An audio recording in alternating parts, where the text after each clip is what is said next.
चलिए आज बात करते हैं हमारे शरीर के सबसे तेज कम्युनिकेशन नेटवर्क की, मतलब नर्वस सिस्टम की। ये आप कह सकते हैं वो सिस्टम है जो हमारे हर एक्शन, हर एहसास और हर सोच को कंट्रोल करता है। तो आज का हमारा सफर कुछ ऐसा रहेगा। सबसे पहले देखेंगे कि शरीर का कंट्रोल सेंटर क्या है। फिर नर्वस सिस्टम के पूरे मैप को समझेंगे। उसके बाद इसकी सबसे छोटी लेकिन सबसे जरूरी इकाई न्यूरॉन पर नजर डालेंगे। और हाँ, ये भी देखेंगे कि ये बिजली वाले मैसेज बनते कैसे हैं और आगे कैसे बढ़ते हैं। और आखिर में हम पहुंचेंगे मास्टर कंट्रोलर यानी हमारे ब्रेन तक। कभी सोचा है कि जब हम एक्सरसाइज करते हैं तो हमारा शरीर एक साथ इतने सारे काम कैसे कर लेता है? मतलब सब कुछ एक साथ परफेक्टली टाइम्ड कैसे हो जाता है? अब देखिए, जब हम एक्सरसाइज करते हैं ना, तो हमारी मसल्स को ज्यादा एनर्जी और ऑक्सीजन चाहिए होती है। तो इसके लिए क्या होता है, हमारी सांसें तेज हो जाती हैं, दिल जोर से धड़कने लगता है और ब्लड फ्लो भी बढ़ जाता है।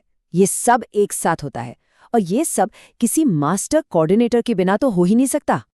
और पता है, इसी कमाल की प्रक्रिया को कहते हैं समन्वय या कोऑर्डिनेशन। मतलब ये एक ऐसा प्रोसेस है जिसमें दो या दो से ज्यादा अंग एक दूसरे से बात करते हैं, एक दूसरे के साथ मिलकर काम करते हैं ताकि सब कुछ स्मूथली चलता रहे। तो सवाल ये है कि शरीर में इस कोऑर्डिनेशन के लिए जिम्मेदार कौन है? असल में हमारे शरीर में दो मेन कंट्रोल सिस्टम है। एक है हमारा नर्वस सिस्टम, जो एकदम बिजली की रफ्तार से सीधे एक पॉइंट से दूसरे पॉइंट तक इलेक्ट्रिकल सिग्नल भेजता है। और दूसरा है एंडोक्राइन सिस्टम, जो हार्मोन्स के जरिए थोड़ा धीरे धीरे केमिकल सिग्नल भेजता है। आज हमारा फोकस इसी तेज वाले सिस्टम पर है। तो चलिए अब इस विशाल नेटवर्क की बनावट को थोड़ा और करीब से देखते हैं। मोटे तौर पर नर्वस सिस्टम के दो मेन हिस्से हैं। पहला है सेंट्रल नर्वस सिस्टम या सीएनएस, जिसमें हमारा ब्रेन और स्पाइनल कॉर्ड आते हैं। इसे हमारा मेन प्रोसेसिंग सेंटर समझ सकते हैं। और दूसरा है पेरिफेरल नर्वस सिस्टम यानी पीएनएस।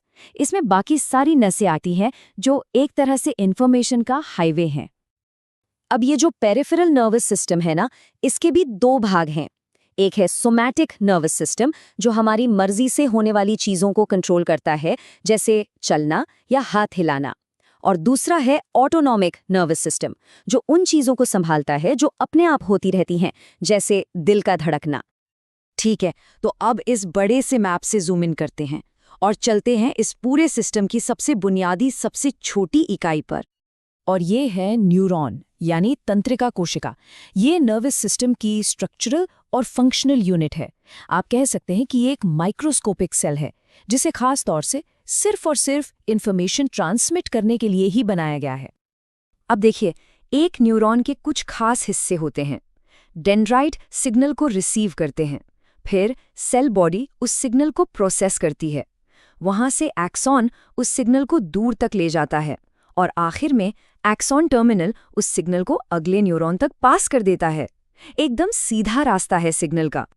चलिए अब इस कहानी के सबसे डायनामिक हिस्से पर चलते हैं कि आखिर ये इलेक्ट्रिकल मैसेज, ये सिग्नल बनता कैसे है और आगे बढ़ता कैसे है।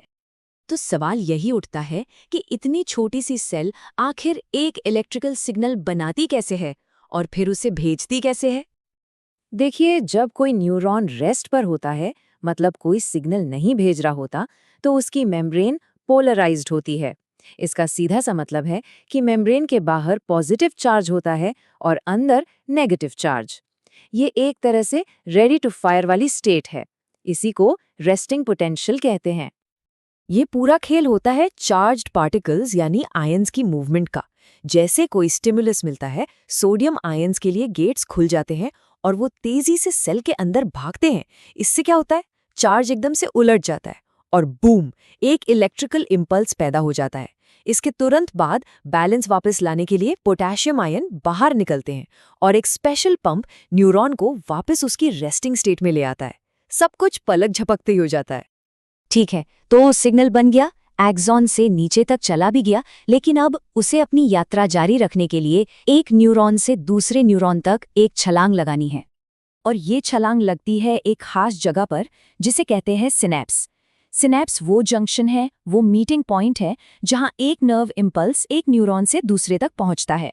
मजे की बात यह है कि इन दोनों के बीच कोई फिजिकल कनेक्शन नहीं होता, बल्कि एक बहुत छोटा सा गैप होता है। तो फिर ये गैप पार कैसे होता है? होता ये है कि जैसे ही इलेक्ट्रिकल सिग्नल एक्सॉन के आखिर तक पहुंचता है, वो कुछ केमिकल मैसेंजर्स को रिलीज करता है। इन्हें न्यूरोट्रांसमीटर कहते हैं।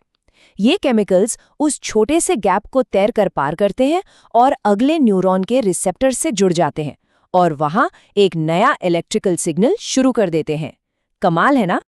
चलिए अब फिर से जूम आउट करते हैं।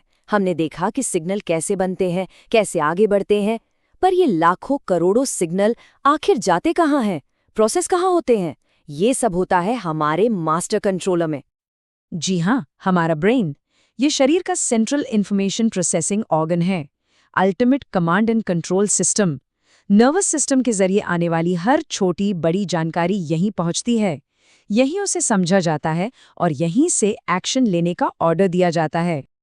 और ब्रेन की जिम्मेदारियां, वो तो बहुत बड़ी हैं।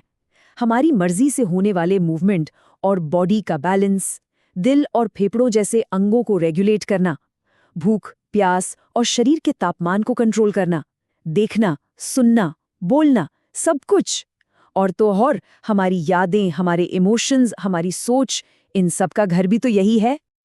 और सबसे हैरत की बात यह है कि किसी स्टिम्युलस से लेकर हमारे मन में एक विचार आने तक इलेक्ट्रिकल और केमिकल सिग्नलिंग का ये पूरा का पूरा झरना बस कुछ ही पलों में पूरा हो जाता है। ये अविश्वसनीय रूप से तेज और एफिशिएंट है। जरा सोचिए, खरबों कनेक्शंस जो एक साथ एक लय में काम कर रहे हैं। ये माइक्रोस्कोपिक नेटवर्क हमारी अपनी बायोलॉजी की ताकत के बारे में क्या बताता है? ये सवाल हमें हमारी अपनी जटिलता और काबिलियत पर सोचने के लिए मजबूर करता है।